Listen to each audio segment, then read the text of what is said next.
Hey, what up, everybody? Welcome back to the Time Machine Diaries. This is the podcast where we dig through the guts of history and pull out the weirdest, wildest, and most thought-provoking moments. And then we throw them under a modern microscope. Today, we're going to a place that was supposed to be heaven, a paradise, a utopia, but it turned into something unrecognizable. A slow motion societal collapse. A psychological horror show. A mirror, maybe, for what we're living through now. Today, we talk about Universe 25. It's a real experiment conducted by American scientist John B. Calhoun from 1958 to 1962. And if you've never heard of it, shit, let me put you up on some motherfucking knowledge, player. Calhoun was obsessed with what happens when living things are given everything they need. No predators, no famine, no disease, just safety, comfort, and unlimited resources. Sounds like a fucking dream, right? So he builds it. A mouse utopia. It was a metal box, about 9 square feet, split into quadrants. Clean water, unlimited food, comfortable nesting spots, controlled climate, no threats, no struggle, just fucking vibes. He introduces 8 mice to this paradise, 4 males, 4 females, and then he waits. At first, the mice did what mice do. They bred, they nested, they multiplied like fucking crazy. The population doubled every 55 days.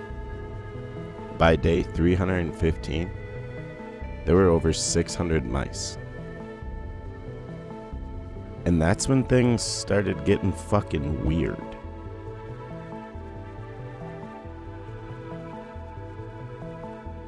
See, Calhoun expected overpopulation to cause stress. But what he saw went way deeper. Mice stopped breeding. The mothers abandoned or killed their offspring. Male mice started forming violent gangs. They would attack females, pups, or even other males for no reason. Some males completely checked out. These were dubbed the beautiful ones. They didn't fight. They didn't mate. They didn't even fucking socialize. They just groomed themselves, stared blankly into the void, and huddled together in silence. Clean. Perfect. Useless. Sounds familiar. Let me break this down, because it's easy to hear mouse experiment and think this is just a footnote in the annals of science. But this wasn't a one-off. Calhoun repeated this experiment 25 times, and each time the results were the same. Population boom, social collapse, psychological disintegration, extinction. The term he coined? Behavioral sink. That's when social behaviors spiral into dysfunction and self-destruction due to overcrowding and loss of social roles. And once the mice hit that point, there was no coming back. Even when the population dropped, The damage was done. They had forgotten how to be mice. They had no idea how to parent, how to mate, how to connect. The society was fucking broken.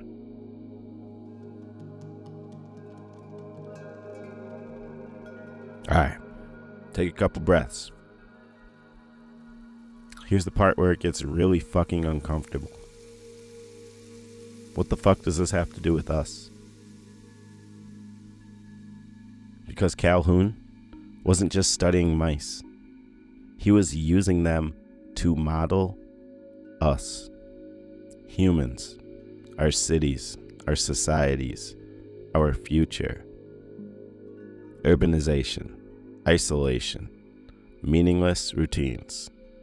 The rise in mental health disorders, social disconnection, declining birth rates, aggression, apathy. Does it sound familiar yet?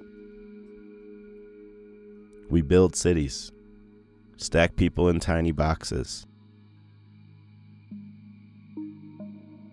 We make everything convenient.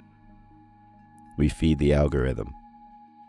We Uber our food, swipe for sex, and live stream our loneliness.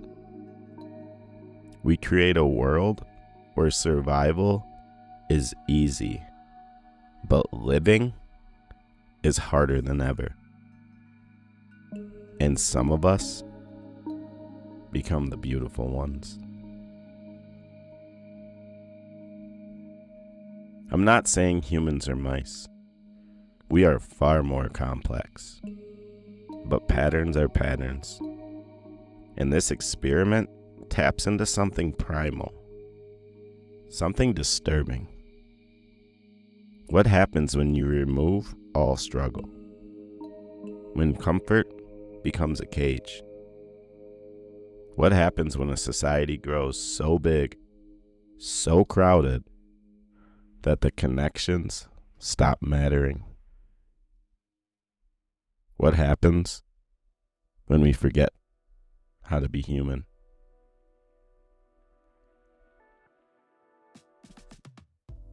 Universe 25 wasn't just a science experiment. It was a fucking warning. We are the architects of our own cages. Whether it's a mouse utopia or a digital one, the truth remains. Utopia without purpose becomes dystopia in disguise. So what now? That's up to us. And if you thought this was weird, we're heading back to 1939 into a speech lab in Iowa. No cages, no clocks, no darkness. Just orphans and adults who thought they were playing God. This story isn't about rats or isolation. It's about children. And one of the most twisted psychological experiments in history. This is the monster study. And it's exactly as horrifying as it fucking sounds. In the late 1930s, America was struggling out of the Great Depression. The world was on the brink of war. And in the heart of Iowa, name alert here, a man named Wendell Johnson, they don't name him like they used to, is on a mission. He's a respected speech pathologist at the University of Iowa, and he's obsessed with one question. What if stuttering isn't something you're born with, but something you're taught? At that time, stuttering was poorly understood. Many believed it had physical causes. But Johnson had a new theory. Maybe it started with anxiety. with shame. With someone telling a child they had a problem. So how do you prove that? Simple. You convince a child they are broken. In 1939, Johnson and his graduate student, Mary Tudor, selected 22 children. These were vulnerable kids. Many had already experienced trauma. They had no parents to protect them, no one to question the motives of the nice adults in white coats. They split the children into two groups. One group was praised and reassured. Your speech is perfect. You speak so clearly. You're doing great. The other? Well, they were told they stuttered even if they didn't. They were mocked, corrected constantly, told to fear every mistake, every mispronunciation, told they were flawed and should feel ashamed. And guess what? It fucking worked. Perfectly healthy children develop speech problems, anxiety, withdrawal, lifelong trauma. That's how effective shame is. That's how fragile the human mind can be. The study was never published. Why? Because even the researchers knew they'd gone too far. They called it the monster study internally. They buried the results, covered it up for decades. It wasn't until the early 2000s that the truth came out. And when it did, lawsuits followed. The University of Iowa issued a formal apology. Some of the surviving subjects received settlements, but the damage was permanent. These weren't fucking test subjects. They were children. Real human beings whose lives were altered for the sake of a theory. Why tell this story today? Because this wasn't an isolated incident. It was part of a pattern.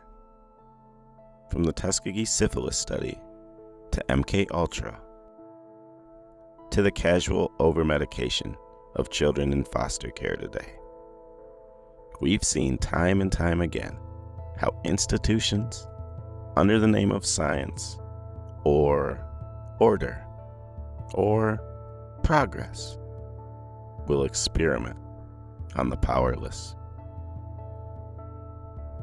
And it still happens. We shame children for how they speak, how they behave, how they learn. We call it discipline or structure, or behavioral correction.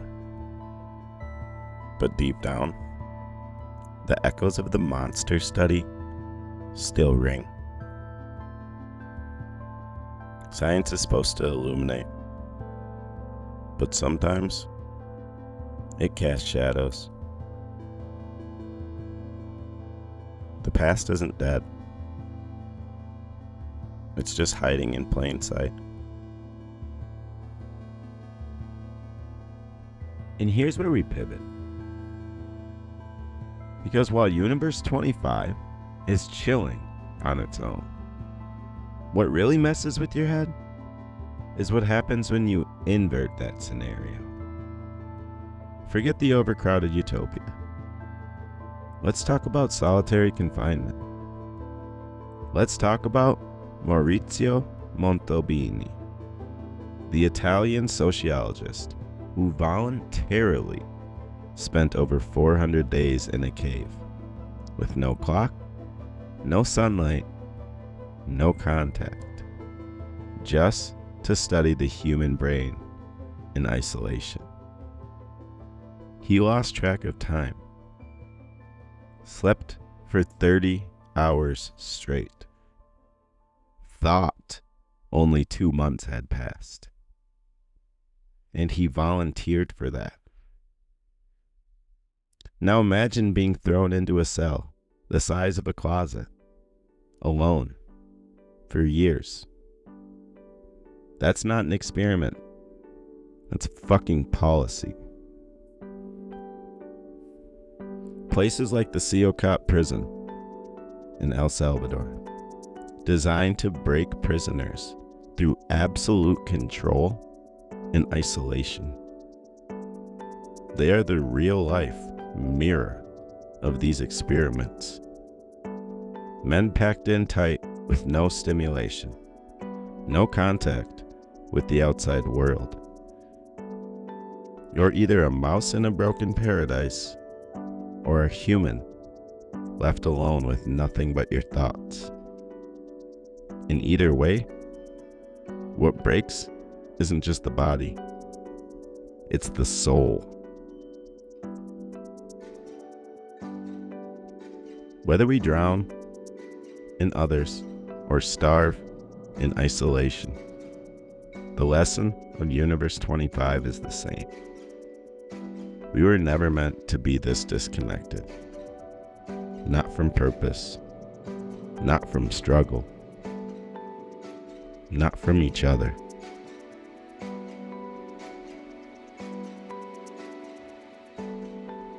Thanks for listening to the Time Machine Diaries. If this episode messed with your head, good. It was fucking supposed to. Leave a review. Share it with someone stuck in their own little Universe 25. And remember, the past is always watching. And every second that passes is us slipping into the future. Until next time, stay fucking weird. Stay awake. Stay you. Don't forget your mind, babe. Take it up on Sunday, Sunday. Come up to the highway. Don't forget your mind, babe. Take it up on Sunday, Sunday. Woke up in the morning feeling low again. Dressed up in my garment feeling no shame. Sun is up and making me feel whole again. Me, myself and I play in the